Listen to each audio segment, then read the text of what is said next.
Hello बच्चों, आज आप सबके यूट्यूब चैनल जो है विजन क्लासेस भी आई में आपका स्वागत है। हमारे जितने भी शेर और शेरनियाँ होंगी उनकी दीपावली बहुत अच्छे से बीता होगा। अब सभी हमारे जो शेर और शेरनियाँ है केवल एग्जाम बोर्ड जो है तुम्हारा बोर्ड एग्जाम पर पूरा ध्यान दीजिए, जिससे तुम एक अच्छा नंबर स्कोर कर सके, क्योंकि दीपावली तुम्हारा जो एक अच्छा फेस्टिवल सभी लोग का होता है वो बीत गया और अच्छे से बीता होगा। तो अब हम पूरी जो है क्लास 10 में एक अच्छा 90 प्लस 95 प्लस नंबर स्कोर करने का जो है परसेंटेज जो है कोशिश करेंगे।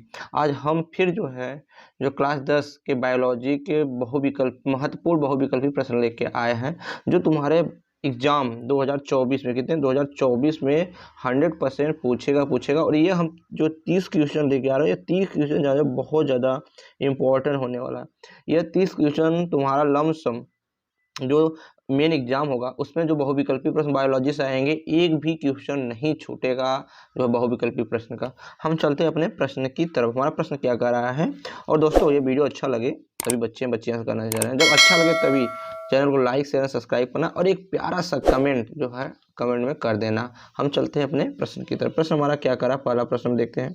पहला प्रश्न हमारा क्या कर रहा है कि मनुष्य के हृदय में जो है कोष्ठों की संख्या होती है 1, ए, बी 2, सी 3, डी 4।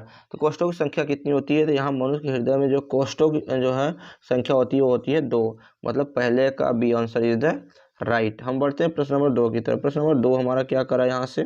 प्रश्न नंबर 2 हमारा क्या रहा कि द्वारा कोशिकाएं पाई जाती है, ए जड़ों में, बी रंध्रों में, सी वात रंध्रों में, डी उपयुक्त सभी में। तो हमारी जो द्वारा कोशिकाएं पाई जाती है वह ओनली बी मतलब ऑप्शन बी रंध्रों में पाई जाती है। कहाँ पाई जाती है? रंध्रों में पाई जाती है। हम बढ़ते हैं प्रश्न नंबर 3 की तरफ। प्रश्न नंबर हमारा 3 क्या कर रहा है? प्रश्न नंबर हमारा 3 यहाँ से कर रहा है कि पौधों में कायिक प्रवर्धन के लिए कौन सा भाग अधिक अनुकूल है? ए तना, बी पत्ती, सी जड़, या डी जो है प्रकलिका। तो यहाँ से सभी इस बच्चे का आंसर कमेंट में जरूर बताना, क्योंकि तुमको ये वीडियो देखते देखते कम से कम 10 क्वेश्चन तुम्हारा तैयार हो जाना चाहिए। तो यहाँ जो हमारा कायिक जो प्रवर्धन हमारा सबसे अधिक अनुकूल है वो कहाँ पे है? जड़ में। कहाँ पे है? जड़ में। मतलब तीसरा का आंसर सी। हम बढ़ते हैं अगले प्रश्न की तरफ। अगला प्रश्न हमारा क्या कर रहा है? अगला प्रश्न हमारा क्या रहा है कि जाइगोट में गुणसूत्रों की संख्या होती है, कितनी होती है? 4x होती है कि बी 3x होती है कि सी 2x होती है कि डी x होती है? तो यहाँ पे जाइगोट में गुणसूत्रों की संख्या जो होती है वो तुम्हारा 2x होता है। मतलब B answer is the C answer is the right. पांचवा का answer C is the right. हम बढ़ते हैं प्रश्न नंबर 6 की तरफ। प्रश्न नंबर 6 हमारा यहाँ क्या कर रहा है? प्रश्न नंबर 6 कर रहा है मुकुलन में पाया जाता है प्लेनेरिया में, हाइड्रा में, लिस्टमैनिया में, या उपयुक्त सभी। मतलब हमारा जो है मुकुलन पाया जाता है सभी में पाया जाता है कि खाली किस में पाया जाता है? तो ये हमारा जो है मुकुलन पाया जाता है हाइड्रा में। कहाँ पाया जाता है? हाइड्रा में। मतलब छठवां का B answer is the right. हम 7वें प्रश्न की तरफ बढ़ते हैं। 7वां प्रश्न हमारा क्या कर रहा है? जीवाश्म ऊर्जा का स्रोत है। जीवाश्म ऊर्जा का स्रोत है पवन ऊर्जा, बी सौर ऊर्जा, या सी कोयला, या डी जल विद्युत। सभी बच्चे इसका भी आंसर कमेंट में जरूर बताएं। तो इसका आंसर जो है जीवाश्म ऊर्जा का वो है तुम्हारा बी सौर ऊर्जा है। क्या है? सौर ऊर्जा है। हम बढ़ते हैं अगले प्रश्न की तरफ। अगला प्रश्न हमारा क्या कर रहा है? अगला प्रश्न हमारा यहाँ से कर रहा है 8वां प्रश्न जो है, निम्नलिखित में से कौन सा मानव में मादा जनन तंत्र का भाग नहीं है? अंडाशय, बी गर्भाशय, सी शुक्रवाहिका, डी डिंबवाहिनी नली। तो यहाँ से जो हमारा मादा जनन तंत्र का भाग नहीं है वो तुम्हारा है शुक्रवाहिका। क्या है? शुक्रवाहिका। मतलब 8वां का C answer is the right. हम बढ़ते हैं जो प्रश्न नंबर 9 की तरफ। प्रश्न नंबर हमारा 9 क्या करा है? प्रश्न नंबर हमारा 9 करा कि स्वपोषी पोषण के लिए आवश्यक है। स्वपोषी पोषण के लिए आवश्यक है, क्या आवश्यक है? Carbon dioxide. देखो स्वपोषी पोषक के लिए ये भी जो है आवश्यकता है, कार्बन डाइऑक्साइड और जल का भी जरूरत है, क्लोरोफिल का भी जरूरत पड़ता है, सूर्य का प्रकाश का भी जरूरत पड़ता है स्वपोषी पोषण के लिए। मतलब यहाँ से जो आंसर डी हमारा इज द राइट। मतलब उपयुक्त सभी है। हम बढ़ते हैं प्रश्न नंबर 10 की तरफ। प्रश्न नंबर 10 हमारा क्या कर रहा है? प्रश्न नंबर 10 कर पादम में जाइलम का मुख्य कार्य क्या है? पादप में जाइलम का मुख्य कार्य क्या है? वह जल का समूहन, बी पोषण का समूहन और उत्सर्जित पदार्थ का समूहन या सभी का समूहन। तो पादप में जाइलम का जो काम है वह तुम्हारा जल समूहन के लिए कार्य करता है। किसके लिए? जल समूहन के लिए कार्य करता है। मतलब 10वां के आंसर राइट। हम बढ़ते हैं प्रश्न नंबर 11 की तरफ। प्रश्न नंबर 11 हमारा क्या कर रहा है? मस्तिष्क उत्तरदायी है सोचने का कार्य, ये तो है ही है। शरीर संतुलित, ये भी है ही है। हृदय स्पंदन, ये भी है ही है। सभी कार्य, मतलब D answer is the right. मतलब मस्तिष्क जो है सभी कार्य करता है, हमारे बॉडी पार्ट जितने सभी कार्य करते हैं। समझे? हम बढ़ते हैं प्रश्न नंबर 12 की तरफ दोस्तों। और बच्चे और हमारे शेरों और शेरनियाँ जितने भी देख रही हैं इस वीडियो को, सभी दोस्तों के पास शेयर करना, और वीडियो अच्छा लगे तो जरूर लाइक और शेयर और सब्सक्राइब करना, ठीक है। और हम चलते हैं प्रश्न नंबर 12 की तरफ। प्रश्न 12 हमारा क्या कर रहा है? 12 करा के समजात के अंगों का उदाहरण है। समजात के अंगों का उदाहरण है, क्या है? हमारा हाथ तथा कुत्ते का अग्रपाद, ये तो है ही है समजात का उदाहरण, पहला सही है। हमारा दांत तथा हाथी का दांत, ये भी है ही है। आलू या घास, ये भी है ही है। मतलब हमारा जो यहाँ समजात अंगों का उदाहरण सभी, मतलब उपयुक्त सभी है। क्या है? उपयुक्त सभी, मतलब ब्राह्मण का D answer is the right. हम बढ़ते हैं प्रश्न नंबर 13 की तरफ। प्रश्न नंबर 13 क्या करा यहाँ से? प्रश्न नंबर 13 क्या रहा कि प्रचलित रूप से ऊर्जा का संग्रह है, ऊर्जा ग्रह कहलाता है। प्रचलित रूप से ऊर्जा ग्रह कहलाता है जो क्लोरोप्लास्ट, राइबोसोम या माइटोकार्डिया या लाइसोसोम। तो यहाँ से जो प्रचलित रूप से ऊर्जा संग्रह कराता है वो जो है माइटोकॉर्डिया कहलाता है। क्या कहलाता है? माइटोकॉर्डिया। मतलब जो यहाँ से C answer is the right. हम बढ़ते हैं प्रश्न नंबर 14 की तरफ। प्रश्न नंबर 14 हमारा क्या कर रहा है यहाँ से? मानव वृक्क का कार्य है। मानव वृक्क का कार्य क्या है? मानव वृक्क का क्या काम करता है? श्वसन करता है? नहीं, वो तो नहीं करता है। प्रोटीन संश्लेषण, ये भी नहीं होता है। हार्मोन संश्लेषण, ये भी नहीं होता है। तो उत्सर्जन, हाँ, मानव वृक्क का कार्य जो है वो क्या है? उत्सर्जन करता है। क्या करता है? उत्सर्जन करता है। 14 का D answer is the right. हम बढ़ते हैं अगले प्रश्न की तरफ। अगला प्रश्न हमारा क्या करा है यहाँ से? 15वां प्रश्न जो हमारा यहाँ से क्या करा है? 15वां प्रश्न करा कि जीवाश्म ऊर्जा का स्रोत है जल विद्युत, पवन ऊर्जा, पेट्रोलियम, सौर ऊर्जा। तो यहाँ जो है जीवाश्म ऊर्जा का स्रोत है ओनली सौर ऊर्जा स्रोत है। क्या है? सौर ऊर्जा स्रोत है। हम बढ़ते हैं प्रश्न नंबर 16 की तरफ। प्रश्न नंबर 16 क्या कर रहा है कि केवल प्रोटीन के बने होते हैं। क्या आप केवल प्रोटीन के बने होते हैं? क्लोरोप्लास्ट, लाइसोसोम्स, प्रायंस या जीन्स। मतलब इसमें कौन से जीन्स, वो जीन्स समझ लेना जो पढ़ने आ जाता है।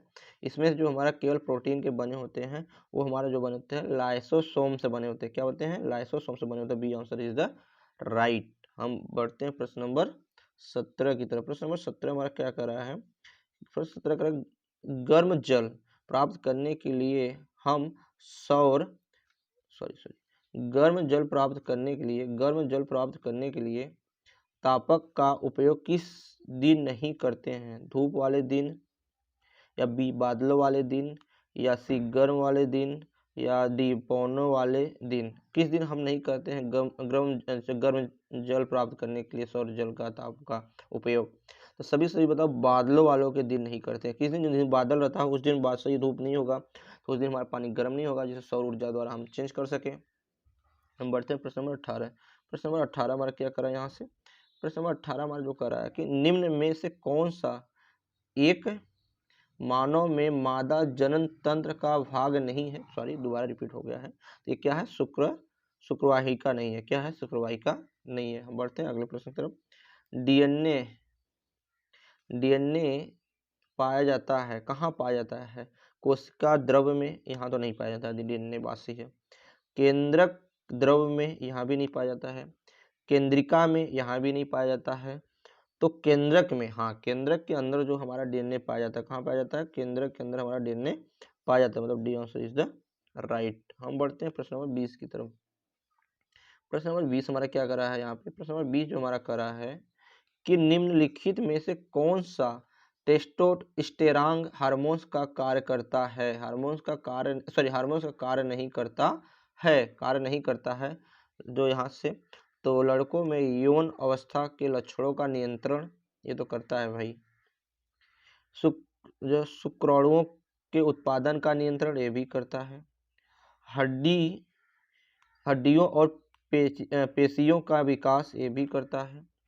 शरीर की वृद्धि के लिए उपापचय का नियम ये नहीं करता है। D answer is the right. जो है निम्नलिखित जो है टेस्टोस्टेरॉन हार्मोन्स का जो कार्य है वह है शरीर की वृद्धि के लिए नहीं करता है। ठीक है, हम बढ़ते हैं प्रश्न नंबर 21 की तरफ। प्रश्न नंबर 21 जो हमारा करा यहाँ से, प्रश्न नंबर 21 करा यहाँ से, देखो ये क्वेश्चन जो हम करा रहे हैं बहुत इंपॉर्टेंट है और बच्चे अच्छा लगे तो जरूर लाइक करना, क्योंकि तुम्हारे पे निर्भर है। तुम जितना ही सपोर्ट करोगे हम उतने अच्छे से तुमको जो है तुम्हारे बोर्ड एग्जाम के लिए जो है हम बहुविकल्पी प्रश्न लेके आएंगे। हम बढ़ते हैं प्रश्न नंबर 21 की तरफ। डार्विन के अनुसार नई प्रजाति की उत्पत्ति होती है। जो डार्विन वैज्ञानिक थे उन्होंने जो नई प्रजाति उत्पत्ति के बारे में बताया था वो कौन सा था? प्राकृतिक वर्ण नहीं, उत्परिवर्तन, हाँ इसी के बारे में बताया था। प्रसंकरण नहीं था, उपार्जित लक्षणों का नहीं, तो यहाँ B answer is the right, उत्परिवर्तन से कहा था डार्विन ने। ठीक है, हम बढ़ते हैं प्रश्न नंबर 22 की तरफ। प्रश्न नंबर 22 हमारा क्या कर रहा है? विज्ञान की वह शाखा जिसमें जीवाश्मों का अध्ययन होता है वह कहलाता है इकोलॉजी। ये तो बहुत इजी क्वेश्चन है लेकिन पूछ देता है बोर्ड में, एग्जाम में रखना। इकोलॉजी, एथियोलॉजी, जो है पैंटिऑन्टोलॉजी या बायोलॉजी, क्या बोलते हैं? बायोलॉजी कहलाता है, मतलब D answer is the right. हम बढ़ते हैं प्रश्न नंबर 23 की तरफ।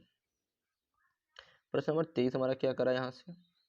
घेंगा जो रोग है, घेंगा रोग का नियमन करता है थायरॉइड्स में, यहाँ पे थायराइक्स है, थायराइक्सिन में करता है, या बी एंड्रीनेलिन में करता है, या सी स्टुलिन में करता है, या डी ऑक्सीटोनिक्स में करता है। तो यहाँ जो हमारा घेंगा रोग का नियमन जो करता है वो करता है तुम्हारा जो है यहाँ पे थायराइक्सिन में करता है। कहाँ करता है? थायराइक्सिन में करता है, मतलब 23वां आंसर जो है यहाँ पे बी, अरे ए राइट। हम बढ़ते हैं प्रश्न नंबर 24 की तरफ। प्रश्न नंबर 24 हमारा क्या करा यहाँ से? निम्नलिखित में से कौन सी प्रक्रिया केवल जंतु में पाई जाती है? हम हार्मोन्स नियंत्रण, श्वसन वृद्धि, या तंत्रिकी नियंत्रण। तो क्या होती है? तंत्रिकी नियंत्रण जो होता है जंतुओं में केवल पाई जाती है। ठीक है, हम बढ़ते हैं प्रश्न नंबर 25 की तरफ। प्रश्न नंबर 25 हमारा क्या कर रहा है? प्रश्न नंबर जो हमारा यहाँ 25 कर रहा है कि केवल जल में घुलनशील होता है विटामिन ए। भी बहुत ज़्यादा इंपॉर्टेंट सवाल है, इस बात को नोटिस करना। विटामिन ए कि विटामिन डी कि विटामिन के कि विटामिन सी, ये कौन से जो है तुम्हारे केवल जल में घुलनशील है? सभी बच्चे इस प्रश्न का आंसर कमेंट में जरूर बताना। यहाँ से विटामिन डी को हम जो है जल में घोल सकते हैं। ठीक है, हम बढ़ते हैं प्रश्न नंबर 26 की तरफ। प्रश्न नंबर 26 हमारा क्या कर रहा है? प्रश्न नंबर 26 जो हमारा यहाँ से कर रहा है कि एटीपी एंड NADP2H का निर्माण होता है माइटोकार्डिया में, या क्लोरोप्लास्ट में, या पेराक्सीसोम में, या जाइलोसोम में।